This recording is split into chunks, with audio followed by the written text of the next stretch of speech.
नमस्कार दोस्तों। एजे production YouTube channel पर एक बार फिर से आप सभी का हार्दिक स्वागत है। हम पढ़ रहे थे कलेक्टर साहिबा बुक। इस बुक की सीरीज में आज 13 चैप्टर मुखर्जी नगर की गपशप।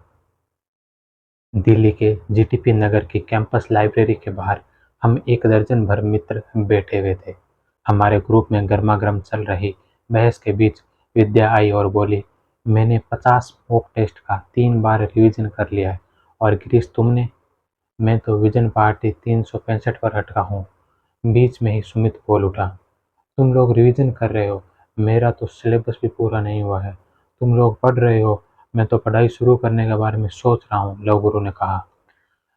लव गुरु भैया तो गूगल में सर्च कर रहे थे कि 2 महीने में आईएएस प्री कैसे निकालें। सुमित ने लव गुरु की असलियत सबके सामने लाकर रख दी। 2 महीने में कांस्टेबल की परीक्षा न निकले, आईएएस प्री क्या घंटा निकलेगा? पर लव गुरु कहाँ चुप रहने वाला था। सुमित, तू जो कहना चाहता है कह, अपने अंदर का लावा बाहर आने दे। माना कि तुम्हें भौंकना आता है, पर याद रखना हमें सिर्फ ठोकना आता है। जब भी यूपीएससी का फाइनल रिजल्ट आता है तो नए नवेले ग्रेजुएट लड़के गूगल में सर्च करते हैं, how to clear UPSC in just 3 months, how to prepare UPSC current affair in 1 month. UPSC इतना आसान होता तो हर गली मोहल्ले में एक आईएएस निकलता।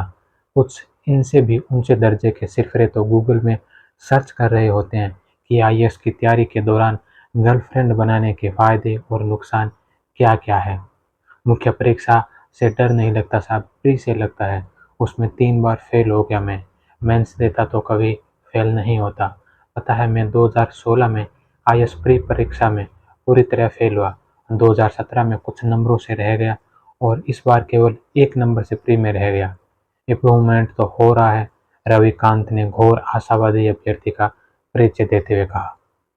इतने भी आशावादी मत रहो, अच्छे से मेहनत करो और एक ही प्रयास में यूपीएससी क्लियर कर लो। नहीं तो अगली बार आओगे और कहोगे इस बार कम से कम मुख्य परीक्षा तो दी, फिर 2021 में कहोगे मुख्य परीक्षा कुछ नंबरों से रह गई और तब तक फाइनल अटेम्प्ट का आ जाएगा, लव गुरु ने कहा।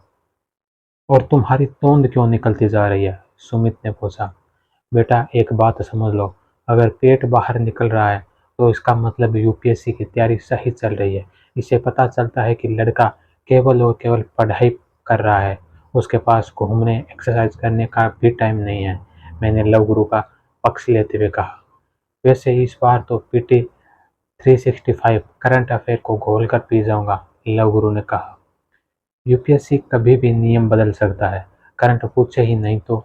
वैसे एक बात तो है, हम पीटी 365 पढ़ते पढ़ते एनपीए बन गए हैं, लेकिन सिलेक्शन का आता पता नहीं, सुमित ने कहा।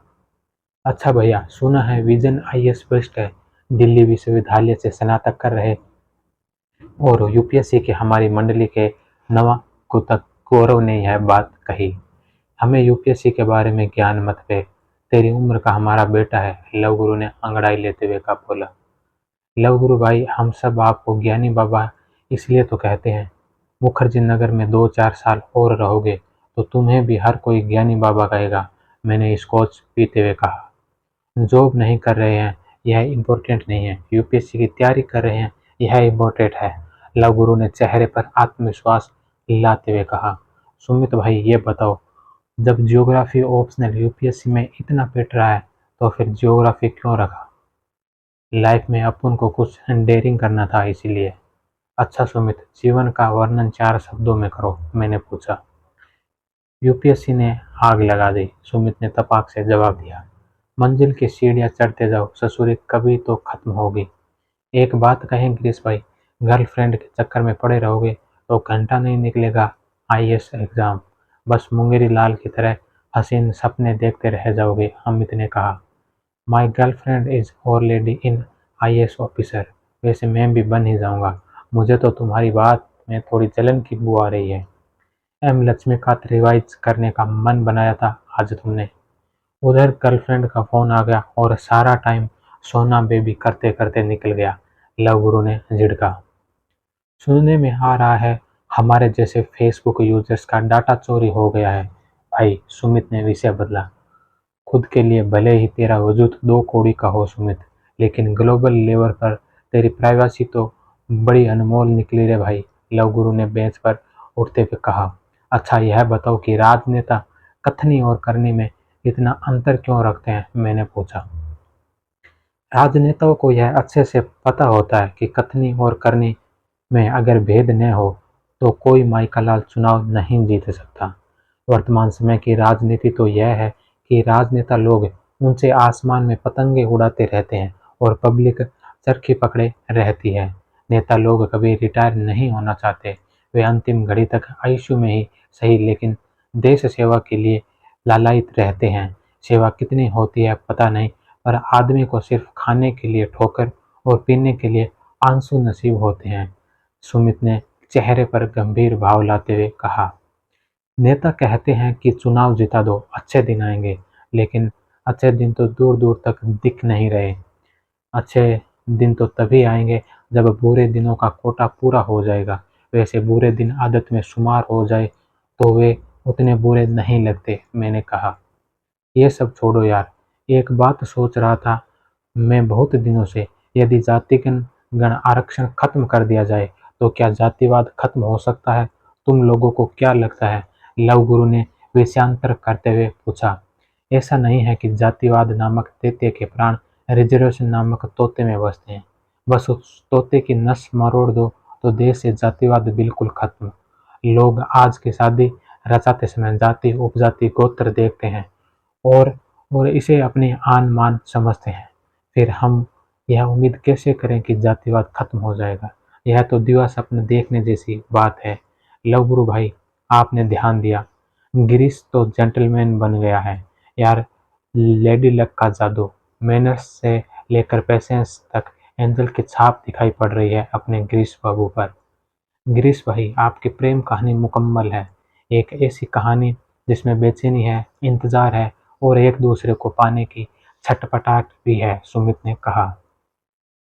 अखबारों में पढ़ा होगा या चैनलों में सुना होगा कि पूरे देश में गांव-गांव तक बिजली पहुंच गई है और देश की इकोनॉमी 5 ट्रिलियन डॉलर की बनने के लिए सरपट दौड़ रही है। मैंने सुमित की टिप्पणी को अनसुना करते हुए बात बदली।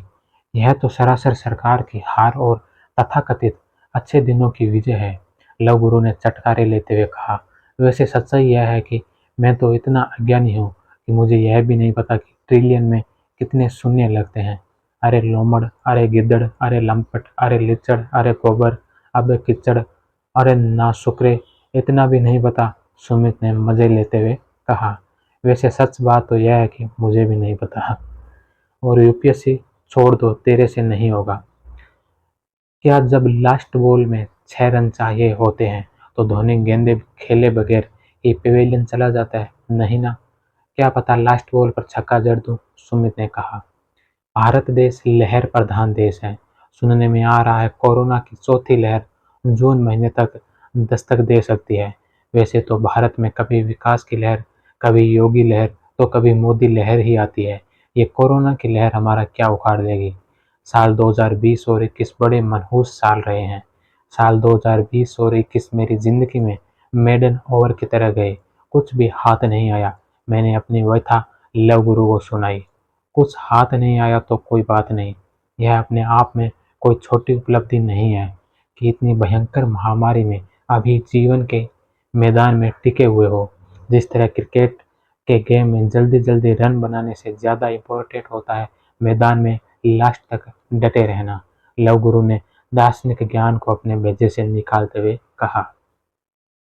आजकल एक नया ट्रेंड देखने को मिल रहा है कि किसी ग्रेजुएट लड़के को कोई लड़की रिजेक्ट कर दे या ब्रेकअप कर ले तो लड़के शादी में जरूर आना फिल्म से इंस्पायर होकर यूपीएससी की तैयारी शुरू कर देते हैं।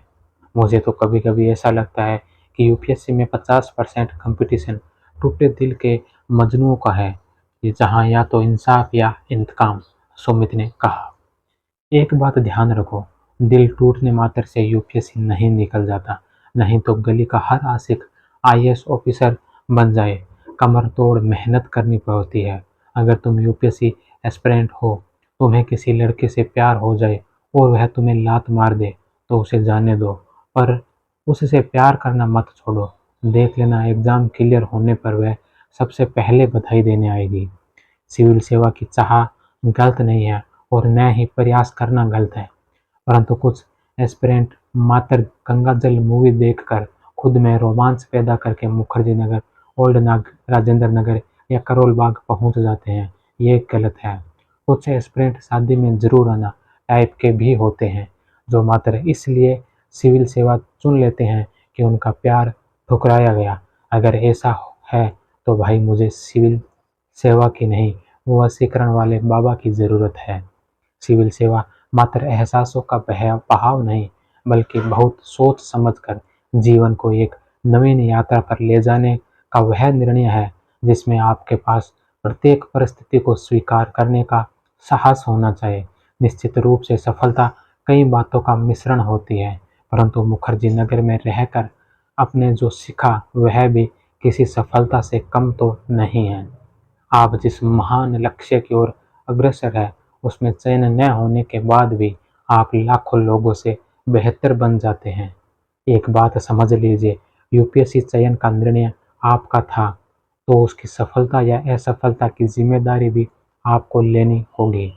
गर्व महसूस कीजिए कि आप भारत के सबसे उच्च एवं प्रतिष्ठित इम्तिहान में शामिल हैं। बड़ा लक्ष्य बड़ी कुर्बानी मांगता है, तो सजग हो जाइए अपने जीवन का सबसे बड़ा त्याग करने के लिए। सिविल सेवा तो सिकंदर की उस विजय यात्रा जैसी है, जिसमें अंत में किसके हिस्से में क्या आएगा यह मात्र नियति जानती है। अर्जुन की भांति संपूर्ण मनोयोग से प्रयत्न करना ही वास्तविक विद्यार्थी का एकमात्र कर्तव्य है। एक बार हृदय पर हाथ रखिए और पूछिए कि क्या आपने ये निर्णय भावावेश में तो नहीं लिया। अगर हाँ, तो शुरू में ही संभल जाइए। अगर बीच रास्ते में आ ही गए, तो इसे अपने जीवन का महान उद्देश्य बनाइए। यूपीएससी आपके चयन के लिए ही है। बस बहानों को कुछ समय के लिए टोकरी में डाल दीजिए और बस अपना सर्वस्व अर्पण कर दीजिए। सिविल सेवा एक प्रतिस्पर्धा मात्र ही तो है, जिसमें आप व मेरे जैसे प्रत्याशी भाग लेंगे। यह एक चक्रव्यूह जैसा है, जहाँ से निकलना आसान है यदि आपने यूपीएससी की रणनीति समझ ली तो, अन्यथा आप अभिमन्यु बनने को तैयार रहो। महेश कौर ने जोड़ा। चलो दोस्तों, अब पढ़ने का समय हो गया है, लाइब्रेरी चलकर पढ़ाई करते हैं। लव गुरु ने वॉशरूम की ओर रुख करते हुए कहा। अगर टेबल कुर्सी पर घंटों पढ़ पढ़कर गर्दन और पीठ में दर्द न हुआ हो, तो क्या खाक गंभीर यूपीएससी एस्पिरेंट हो तुम। सुमित ने यह मोटिवेशनल पंक्तियां बोलते हुए लाइब्रेरी की ओर प्रस्थान किया। अगर दिलों में स्वप्न का सपना लेकर चल रहे हो, तो यूपीएससी एस्पिरेंट हो तुम, मैंने सुमित की ओर देखते हुए कहा। तो ये था दोस्तों कलेक्टर साहिबा बुक का 13 चैप्टर मुखर्जी नगर की गपशप। इसके बाद हम नेक्स्ट वीडियो में 14 चैप्टर आईएएस बनने की चूहा दौड़ पढ़ेंगे। तब तक आपका बहुत बहुत धन्यवाद। जय हिंद, वंदे मातरम।